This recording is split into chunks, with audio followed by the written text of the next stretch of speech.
जो बाला साहब ठाकरे की सही नीतियों को आगे लेकर चलता होगा हम तो उसी को बनाएंगे मुख्यमंत्री। उनको क्या तकलीफ है? और संजय राउत के जो बड़बोलेपन है ना, इन्होंने ही उद्धव ठाकरे जी का सर्वनाश किया है, मैं सही बता रही हूँ आपको। और संजय राउत जी को ज़रूर सुनवाइएगा मेरा बयान। संजय राउत जी को पता चलना चाहिए कि उन्हीं की वजह से उद्धव ठाकरे जी का बेड़ा गर्क ठंडी सड़क, जैसे कांग्रेस में कुछ लोग थे ना जो उनका बेड़ा गर्क ठंडी सड़क करते रहे और उनको पता भी नहीं चला, धृत राष्ट्र बन के बैठे रहते हैं। 50 लोग आपसे नाराज होकर एक साइड हट गए, फिर भी आपको अकल नहीं आ रही है। फिर भी आप पता है क्या कह रहे हैं? खरीद लिया, हमारे सांसदों को भी खरीद लिया, हमारे विधायकों को भी खरीद लिया। मैं बोल रही हूँ खरीदा नहीं, आपकी नीतियों से रुष्ट हैं वो सारे। संजय राउत की ज़बान पे अगर अभी भी उन्होंने लगाम नहीं लगाई ना शेरिन, तो आप देखिएगा कि शिवसेना भी धनुष बाण जो है अपना वो एकनाथ शिंदे जी के हाथ में आ जाएगा। गुरु पूर्णिमा है और आज एकनाथ शिंदे ने फोटो भी शेयर की है बाला साहब ठाकरे की। उन्होंने कहा कि हम हिंदुत्व की विचारधारा को, जो बाला साहब ठाकरे की विचारधारा थी उसी पर चलेंगे, उससे इधर उधर नहीं होंगे। उसी को लेकर संजय राउत का कटाक्ष सामने आया, कह रहा अगर बाला साहब जिंदा होते तो वो अपनी भाषा में जवाब देते एकनाथ शिंदे को ये सब करने नहीं, बाला साहब ठाकरे किसी एक व्यक्ति के नेता नहीं है। जैसे प्रधानमंत्री नरेंद्र मोदी जी को मुस्लिम भी इतना प्यार करते हैं, अभी काफ़ी चेंज आया मुस्लिम में भी और भाजपा की तरफ भी जा रहे हैं मुस्लिम। जो इस तरीके की बड़ी शख्सियत होती है ना, ये सबके हो जाते हैं। इनकी जो विचारधारा आगे लेके जाएगा ये उनके साथ है। इनकी विचारधारा को सगा बेटा भी आगे लेकर नहीं जाएगा तो वो उनको नहीं कहते, वो सगे बेटे उद्धव के लिए कुछ कहते अपनी भाषा में। अपनी भाषा में जवाब वो उद्धव ठाकरे को देते कि गेट आउट, गेट लॉस्ट, ये कहते वो। और कहते इधर दिखाई देने की ज़रूरत नहीं उद्धव ठाकरे आपको, ये कहते अगर बाला साहब ठाकरे होते। मैं बोल रही हूँ कि अभी भी संजय राउत की ज़बान में लगाम नहीं आ रही है। इतना बड़बोला बन कर करके वहाँ बेड़ा गर्क ठंडी सड़क करा दी पूरी शिवसेना की, फिर भी चैन नहीं आ रहा है उनको। इतने बड़े नेता हो, ज़बान पे लगाम रखो ना थोड़ी देर। सब भारतीय जनता पार्टी ये, दूसरा नेता वो, दूसरे सब खराब हैं। एक संजय राउत ही ऊपर से अवतार लेकर नीचे उतरे क्या? मैं पूछ रही हूँ आपके माध्यम से संजय राउत जी से, आप ही उतरे हो एकदम शरीफ, एकदम कुलीन है ना, और क्लीन। ऐसा नहीं है, थोड़ा मंथन करिए। जितने भी विपक्षी पार्टियां हैं, मंथन करने की ज़रूरत है इनको। अपनी पार्टी पर मंथन करें, अपने ऊपर मंथन करें, कहाँ खामियां हैं, कहाँ कमियां हैं, उसको भी सोचें, तब कुछ इनका भला हो पाएगा, वरना देश की जनता इनको बख्शने वाली नहीं है। उद्धव ठाकरे की एमवी सरकार जिस तरीके से महाराष्ट्र में 2.5 साल तक चली वो हमने आराम से देखा, अच्छी तरीके से देखा कि 2019 नवंबर से लेकर अब तक सरकार कैसे चली। अब उन्हीं सरकार के कामों को लेकर संजय राउत का कहना है कि एकनाथ शिंदे की सरकार टिकने वाली नहीं है। मध्यवर्ती चुनाव होंगे महाराष्ट्र में और 100 सीटें आएंगी शिवसेना की, मतलब उद्धव ठाकरे की। तो राउत जी को तो खुश होना चाहिए, इंतज़ार करना चाहिए, बोलने की क्या ज़रूरत है, इंतज़ार करना चाहिए। और अगर अच्छी चली तो उनके पैर पकड़ के एकनाथ शिंदे जी के माफ़ी मांगेंगे फिर क्या? अगर ये 2.5 साल बहुत अच्छी चली सरकार और मूलभूत सुविधाएं भी दी गई जनता को और बहुत अच्छे काम किए गए एकनाथ शिंदे जी द्वारा, तो क्या पैर पकड़ के माफ़ी मांगेंगे राउत उनकी? नहीं मांगेंगे ना। तो फिर ट्वीट ना करें, पहले ईडी को अपना बयान दर्ज कराएं अच्छी तरीके से कि क्या घोटाला किया है या नहीं किया है, सबूत पेश करें अपने, ईडी पे ध्यान दें। अभी एकनाथ शिंदे नहीं, एकनाथ शिंदे नहीं, ईडी पर ध्यान दीजिए। संजय राउत ईडी पर ध्यान दें। इसी के साथ किरीट सोमैया की बीवी ने भी एक केस किया था संजय राउत के खिलाफ, उसको लेकर भी महाराष्ट्र की एक कोर्ट ने संजय राउत के खिलाफ ही अरेस्ट वारंट जारी किया था। उसके बारे में क्यों बात नहीं कर रहे हैं संजय राउत? नहीं, अगर अरेस्ट वारंट जारी हो रखा है तो फ़ौरन अरेस्ट करना चाहिए।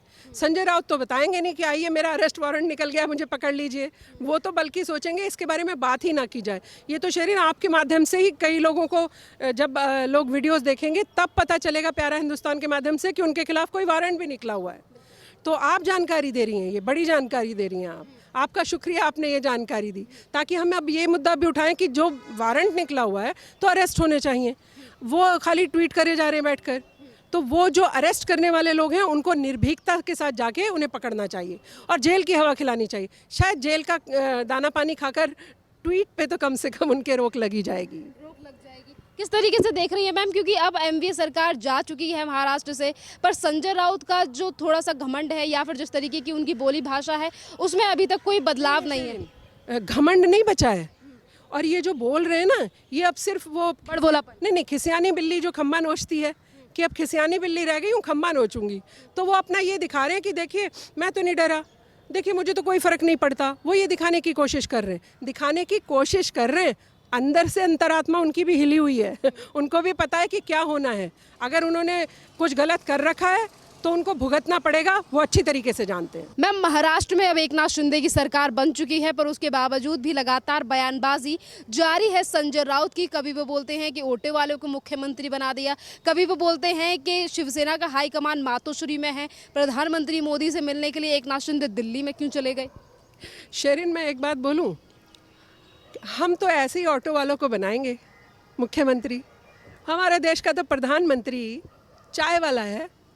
हम तो ऐसे ही बनाएंगे सबको, जिसको हमारा मन करेगा, जो मेहनती होगा, जो कर्मठ होगा, जो जुझारू होगा, जो देश हित की सोचता होगा, जो हमारा हिंदुत्व, जिससे वो जो लोग जलते हैं, जो हमारे हिंदुत्व के एजेंडा को आगे लेकर चलता होगा, जो बाला साहब ठाकरे की सही नीतियों को आगे लेकर चलता होगा, हम तो उसी को बनाएंगे मुख्यमंत्री। उनको क्या तकलीफ है? और संजय राउत की जो बड़बोलेपन है ना, इन्होंने ही उद्धव ठाकरे जी का सर्वनाश किया है, मैं सही बता रही हूँ आपको। और संजय राउत जी को ज़रूर सुनवाइएगा मेरा बयान। संजय राउत जी को पता चलना चाहिए कि उन्हीं की वजह से उद्धव ठाकरे जी का बेड़ा गर्क ठंडी सड़क, जैसे कांग्रेस में कुछ लोग थे ना जो उनका बेड़ा गर्क ठंडी सड़क करते रहे और उनको पता भी नहीं चला, धृत राष्ट्र बन के बैठे रहते हैं। ऐसे ही अब आप देख रहे हैं संजय राउत ने उद्धव ठाकरे की पूरी राजनीति खत्म कर दी, लेकिन वो धृतराष्ट्री बने बैठे रह गए। ये कांग्रेस से मेलजोल जो कराया ना, ये संजय राउत टाइप लोग ही थे जिन्होंने उनका मेलजोल कराया उनसे, वरना उद्धव ठाकरे शायद कभी ना करते, शायद कभी ना जाते। मैं ऐसा सोचती हूँ उद्धव ठाकरे के बारे में। आज भी उनके पास समय है, भारतीय जनता पार्टी के साथ उनको जुड़ना चाहिए और भारतीय जनता पार्टी गले से लगाएगी उनको, क्या दिक्कत है उसमें। लेकिन उन्होंने अपनी जो उनकी बुनियाद थी शेरिन, जो बाला साहब ठाकरे की बुनियाद थी, हिंदुत्व, जिस पर वो चर्चा किया करते थे, बात बेबाकी से कहा करते थे, बेबाकी से लड़ा करते थे वो इन सब चीज़ों के लिए, वो उद्धव ठाकरे ने छोड़ दिया। तो आज संजय राउत छाप टाइप जो मेंढक है, बरसाती मेंढक, वो टर करते नजर आ रहे हैं आपको। संजय राउत के ऊपर 1034 करोड़ रुपए का एक मामला भी चल रहा है, जो उनसे लगातार पूछताछ कर रहा है ईडी में। अब क्या करेंगे इस पूरी जांच का? पहले तो सरकार थी तो केंद्रीय एजेंसियों को जांच नहीं करने दी जाती थी, पर अब तो सत्ता परिवर्तन हो चुका है महाराष्ट्र। नहीं, इसमें सत्ता परिवर्तन की कोई बात नहीं है शेरिन, यहाँ कोई पक्षपात की बात थोड़ी ना है। ईडी अपनी जांच करती है और उसमें कोई भी अगर कल्प्रिट निकलता है उसको पकड़ती है। इसमें सत्ता किसकी थी की बात नहीं है, सत्ता उनकी थी, तब भी वो अगर गलत किया था। मैम, हमारी सरकार गिराने को केंद्रीय एजेंसी जांच कर रही है। नहीं, केंद्रीय एजेंसी क्यों जाएगी किसी की सत्ता गिराने? अभी एकनाथ शिंदे इसका एक बड़ा उदाहरण है शेरिन। इससे सबको उदाहरण को लेना चाहिए सीख कि आप देखिए, वो 50 एमएलए, एक एमएलए की कोई पार्टी तोड़ ले, आपका समझ आता है, 2 तोड़ लेगी, 3 तोड़ लेगी, 50 लोग आपसे नाराज होकर एक साइड हट गए, फिर भी आपको अकल नहीं आ रही है। फिर भी आप पता है क्या कह रहे हैं? खरीद लिया, हमारे सांसदों को भी खरीद लिया, हमारे विधायकों को भी खरीद लिया। मैं बोल रही हूँ खरीदा नहीं, आपकी नीतियों से रुष्ट हैं वो सारे, नाराज हैं वो सारे। आप कांग्रेस के तलवे चाटते चाटते ना, उद्धव ठाकरे जी कांग्रेस के तलवे चाटते चाटते अपने लोगों को भूल गए। जब उनके अपने लोग मिलने के लिए टाइम मांग रहे हैं, नहीं है टाइम, और जब कांग्रेस ही जा रहे हैं, खासकर शरद पवार एनसीपी वाले पार्टी, उस वजह से नाराज़ हुए लोग। अपनी कमियां भी झांकनी चाहिए शेरिन कभी कभी, हमेशा दूसरी पार्टी के सर नहीं मर देना चाहिए सब कुछ। भारतीय जनता पार्टी को क्या ज़रूरत है? और आज सम्मान सहित बीजेपी के साथ उन भाइयों ने, जो हमारे सारे विधायक इधर आए थे अलग उनसे, उद्धव ठाकरे से, उन्होंने सम्मान के साथ बनाई। और भारतीय जनता पार्टी का दिल बड़ा देखिए आप, जिस ऑटो वाले की वो बात कर रहे हैं ना एकनाथ शिंदे जी, वो उद्धव ठाकरे की ही पार्टी के बड़े नेता हैं। और भारतीय जनता पार्टी ने बड़ा दिल करते हुए मुख्यमंत्री उनको बनाया और फडणवीस जी को उप मुख्यमंत्री बनाया। इससे बड़ा दिल और कौन दिखाएगा शेरिन? तो धन्यवाद करना चाहिए उनको, सीख लेनी चाहिए, भारतीय जनता पार्टी से सीख लेनी चाहिए। जब तक अपने एजेंडे पर उद्धव जी वापस नहीं आएंगे, उनको मुंबई की, महाराष्ट्र की जनता भी माफ़ नहीं करेगी शेरिन। अभी आपने कहा कि भारतीय जनता पार्टी के ऊपर इल्ज़ाम लगाए जा रहे हैं संजय राउत से लेकर उद्धव ठाकरे की शिवसेना की तरफ से और गुट की तरफ से कहा जा रहा है कि खरीद लिया हमारे विधायक, पार्षद और तमाम सांसदों को। पर यहीं पर अगर हम बात करें संजय राउत की, उन्होंने कहा कि खरीदा गया है, पैसा दिया गया है, उसके साथ कुछ और भी दिया गया है, और सांसद बताएं कि असली कारण क्या था हमारा साथ छोड़ने। शेरिन, कुछ तो प्रूफ होगा। हम एक दूसरे को कुछ देते हैं तो कोई तो फोटो खींची होगी, कहीं तो देखा होगा, कहीं तो पहुंचा होगा, कोई प्रूफ नहीं है। ऐसे ही सिर्फ बड़बोली बातें करनी है। ये बड़बोली बातों ने ही उद्धव ठाकरे का आज ये हाल किया है। और संजय राउत की ज़बान पे अगर अभी भी उन्होंने लगाम नहीं लगाई ना शेरिन, तो आप देखिएगा कि शिवसेना भी धनुष बाण जो है अपना वो एकनाथ शिंदे जी के हाथ में आ जाएगा।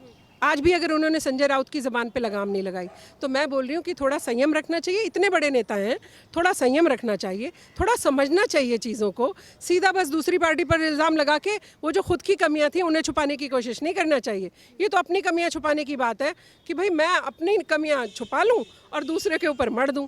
तो उद्धव ठाकरे की कमी यह है कि उन्होंने अपने लोगों को अपना नहीं माना, अपने विधायकों को प्यार और उनको काम, उनको पैसा जो सरकार को देना था वो नहीं दिया। क्षेत्र में भी तो जाते हैं ना विधायक, फिर उनके पास पैसा नहीं था, वो क्या काम करते जनता का? यही तो शिकायत बताई है उन्होंने। उसको समझने की जगह अभी भी संजय राउत के पीछे घूम रहे। संजय राउत को छोड़ के थोड़ा दिमाग से काम लेंगे, रात में सोचेंगे बैठकर, तो समझ आएगा। चलिए, आप क्या देख रहे हैं, किस तरीके से देख रहे हैं संजय राउत के जो बयान लगातार आ रहा है एकनाथ शिंदे की सरकार? संजय राउत तो ऐसे ही बोलते रहते हैं, आपने देखा होगा। संजय राउत पिछले बार से जब उद्धव ठाकरे की सरकार बनी थी, महाराष्ट्र में कई उथल पुथल हुए थे और उनका क्या रोल रहा है, क्या कैसे उन्होंने बर्ताव किया है, किस तरह का ये स्पीच देते रहे हैं, ये तो आप देखी होंगी। नहीं तो संजय राउत को मैं समझता हूँ कि शायद उद्धव ठाकरे के पूरे जो है उनके महाराष्ट्र से उनको शांत कर देंगे। आपको क्या लगता है कि एमवी अगर गिरी है तो किसकी वजह से? शिवसेना के अगर 2 धड़े हुए हैं, एक तरफ अगर 10 विधायक रह गए, एक तरफ 50 चले गए, तो किसकी गलती है? नहीं, ये तो उद्धव ठाकरे का जो विचारधारा है और वो उन्होंने बिल्कुल आम जनता के लिए जो है उन्होंने ऐसा नहीं कुछ किया जिससे कि वहाँ की जनता जो है ये समझ पाए। यहाँ तक कि उनकी इतने विधायक ये एकनाथ शिंदे के साथ चले आए तो समझ सकती हैं कि क्या उनका विचारधारा है और उनसे कितने नाखुश थे विधायक।